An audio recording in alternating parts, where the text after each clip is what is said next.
Setelah debut yang sangat solid di Thailand, Veda Ega Pratama kini menghadapi tantangan baru yang jauh lebih kompleks di Amerika Selatan. Seri Moto3 Brasil 2026 bukan hanya soal kecepatan, tapi soal bagaimana seorang pembalap muda beradaptasi dengan sirkuit yang minim data referensi. Banyak yang memprediksi performanya akan terus meningkat, namun di balik itu, ada persiapan teknik. Klik tombol subscribe dan aktifkan lonceng notifikasi agar kalian tidak ketinggalan analisis mendalam seputar perkembangan pembalap Indonesia di ajang Grand Prix. Sudah? Mari kita masuk ke pembahasan utama. Sebelum melangkah ke Brasil, tim teknis Veda melakukan evaluasi menyeluruh terhadap data telemetri dari seri Thailand. Di sana, Veda menunjukkan kemampuan luar biasa dalam pengereman dalam atau late braking. Namun, data menunjukkan adanya penurunan performa ban belakang di 3 putaran terakhir. Ini menjadi catatan penting. Di kelas Moto3, manajemen suhu ban adalah segalanya. Selisih waktu antara posisi pertama dan posisi ke-10 seringkali hanya di bawah 1 detik. Oleh karena itu, efisiensi dalam menjaga ritme balap tanpa menguras umur ban menjadi fokus utama dalam sesi latihan simulasi menjelang keberangkatan ke Brasil. Veda belajar bahwa untuk menang di level ini, membalap dengan cepat saja tidak cukup. Anda harus membalap dengan cerdas untuk menyimpan tenaga motor hingga garis finish. Sirkuit yang akan digunakan di Brasil memiliki karakteristik yang sangat berbeda dengan sirkuit-sirkuit di Asia. Dengan lintasan lurus yang cukup panjang, dikombinasikan dengan rangkaian tikungan teknis yang mengalir, sirkuit ini menuntut keseimbangan antara top speed dan stabilitas saat transisi arah motor.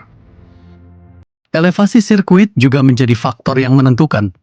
Perubahan ketinggian saat memasuki tikungan dapat memengaruhi distribusi beban pada suspensi depan. Bagi Veda, tantangan utamanya adalah menemukan base setup yang tepat sejak sesi latihan bebas pertama atau FP1. Mengingat minimnya data historis untuk motor Moto3 modern di lintasan ini, kemampuan pembalap untuk memberikan umpan balik atau feedback yang akurat kepada mekanik akan menjadi penentu apakah motor tersebut bisa kompetitif sejak kualifikasi.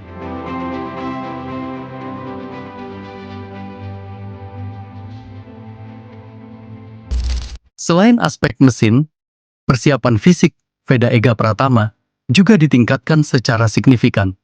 Penerbangan dari Asia menuju Amerika Selatan memakan waktu yang sangat lama dan melintasi banyak zona waktu. Risiko kelelahan akibat jet lag adalah musuh nyata bagi konsentrasi seorang pembalap. Program latihan fisik Veda difokuskan pada penguatan otot inti dan stamina kardiovaskular. Di Brasil, suhu udara dan tingkat kelembapan bisa sangat fluktuatif. Kehilangan cairan tubuh saat balapan selama 40 menit dapat menurunkan fungsi kognitif dan refleks. Oleh karena itu, tim nutrisi telah menyusun rencana hidrasi dan asupan kalori yang sangat ketat agar kondisi fisik Veda tetap berada pada puncaknya, terutama saat memasuki fase kualifikasi yang sangat intens di hari Sabtu. Secara taktis, Moto3 adalah kategori balap yang paling sulit diprediksi. Seringkali terdapat rombongan besar yang terdiri dari 10 hingga 15 pembalap yang memperebutkan posisi podium. Di sini, mentalitas dan ketenangan psikologis diuji.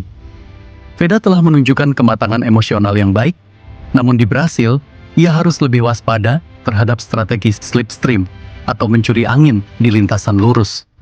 Manajer tim telah menekankan pentingnya posisi start. Memulai balapan dari 2 baris terdepan akan meminimalkan risiko terjebak dalam insiden di tikungan pertama. Persiapan mental Veda melibatkan sesi analisis video balapan lawan-lawannya, mempelajari titik-titik lemah mereka, serta merencanakan skenario balapan jika kondisi trek berubah dari kering ke basah secara tiba-tiba.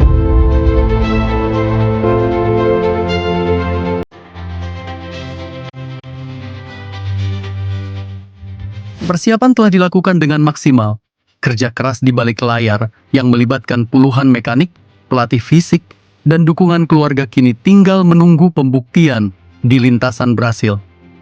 Veda Ega Pratama bukan hanya membawa nama pribadinya, tetapi juga membawa harapan besar bagi perkembangan dunia otomotif Indonesia di kancah internasional.